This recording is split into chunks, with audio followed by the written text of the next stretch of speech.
What? It's different. That's outrageous.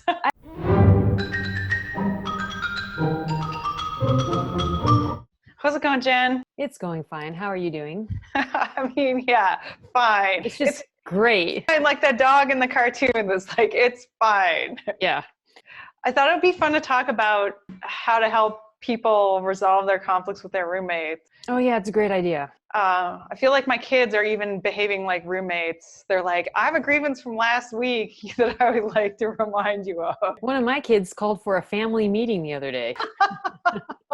So I downloaded some roommate grievances from Reddit. Oh, cool. So I thought it would be funny to see what these real grievances are. Went home during quarantine, let my roommate use my room for storage, came back to this. And it's just like a bicycle repair shop. Don't we need a before and after on that one? I mean, oh, good point. There's a Chucky doll in the corner. Oh yeah. Yeah. And so is that Chucky doll the roommate's Chucky doll or the... I think it's the room owner's Chucky doll. I do too, because of all that Halloween stuff on the wall. Yeah. Yeah. And it looks like the bed is unmade. I don't know. Maybe the standard of this room was quite low. I mean, so if this was your room, what would you say? And maybe I just don't, I mean, a bike and a bunch of bike repair things don't seem that bad to me. I don't know if that's just me or if that's just normal. I don't know. What about you? What would you say? I would say, what is your plan for dealing with this? So I guess one of the pieces of information that we should know is, did the roommate know that the room owner was coming back? Yeah. So if you just came back like on a surprise, right? What would you say? You know, I would either clean it up myself and just move everything back into my roommate's room. I can't believe it. You would do that? Why not? I just help them move their stuff back into their room. I would be like, hey, I know that it's a surprise and I'm back here, but I do need to move back in. So can you take care of this? I don't think I would help them. Oh. I mean, maybe I would, but I would do it in a very passive aggressive way. I would do it in a very fast way. It would be the fastest I can get your stuff out of my room, the happier I'm going to be. And so I wouldn't want them to... that. I'm a healthcare worker. My roommates are pressuring me to either quit my job to the quarantine or leave the apartment. I'm a paramedic and I live with roommates. They're not working due to the coronavirus. I'm the only healthcare worker and they gave me the ultimatum, either quit my job or leave the apartment. Due to many circumstances, I can't take any legal action. Well, that wouldn't really fix the problem. I've tried educating them, reasoning, but nothing worked. This is another one where I feel like there might be some key details missing. They seem completely unreasonable. Mm-hmm. And so it doesn't seem likely that merely fearing the coronavirus would be enough to make them react this way. But let's just assume that it really is just as this person says. Mm-hmm. This person is like a selfless, healthcare worker and has done nothing wrong, has contributed in no way to this situation. Mm-hmm. What do you think? Okay, first of all, it's probably going to be a series of conversations, not just one. I mean, I think that's true for a lot of these kinds of disputes, probably, especially if, they're very locked in. So it's going to take a while to unwind everything. I think I would ask, like, why? I mean, maybe, especially if they've really escalated it, maybe you don't have a good sense of why they want you to move out. Are they worried about the coronavirus? How could you, limit the risk and exposure to them?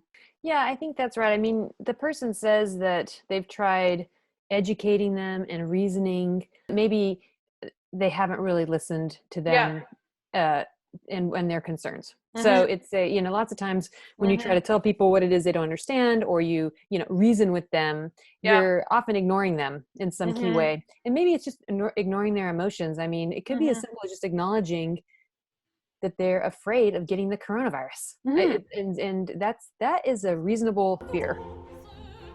That is great. Well, it's definitely reflective of my experience that I really am the only one that does these things correctly, as far as I can tell. And but I do need them to do things, and so there's a little bit of give and take. With, on the one hand, if you want people to do things, then you sort of give control over how they get done. My husband, for example, he often does just half the dishes. Oh, that would make me crazy. and then he'll do the other half later. And so that's not the way I do the dishes. What? It's different. That's outrageous. I feel like it's harder to do it the way he's doing it. Why not just do it all at once? But, you know, I learned a long time ago that fighting over that kind of matter was actually just does more harm than good, ultimately. I feel like I am alternately in both situations of either being the person who judges other people's work or knowing that I do not meet the standards of others for what counts as finishing the dishes or doing them up to standard. That doesn't necessarily give me any empathy towards people who are on the other side of the fence, even though I do both. He has a girlfriend, and now he's cleaning up, and they're worried. This is all like in their head. Like, this is a conflict that hasn't even occurred yet.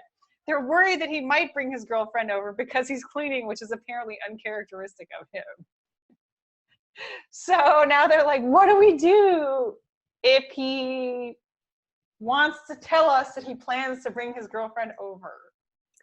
Well, it sounds like he doesn't let them bring anyone over. Yeah.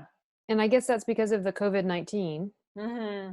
So, and it sounds like when he brought her over before, he asked them to leave. I don't know. What do you think? Maybe he's just cleaning. No, I don't think that's true. Well, he has a girlfriend. I mean, the thing is that that's going to come up at some point. And I mean, the letter writer has a girlfriend. So, you know, who knows how frustrating that must be for the friend. I think that loneliness is a real thing. I mean, this COVID-19 has so many different ways it can harm us. You know, of course, we can get the COVID-19. But there's also, of course, the economic harm of losing jobs or not being able to work. And then there's the social harm of psychological and social harm of being lonely. You might think about ways to socialize or make the home life or the apartment life more fun or more inclusive. I mean, people who are dating other people have a tendency just to focus on each other. So it's if the roommate and the girlfriend, you know, thought of ways to make it more of a group of three than like a two and a one, that could be helpful. Do you have any closing thoughts? My main closing thought is just for us all to remember to be compassionate with ourselves and with our roommates and everybody in our lives.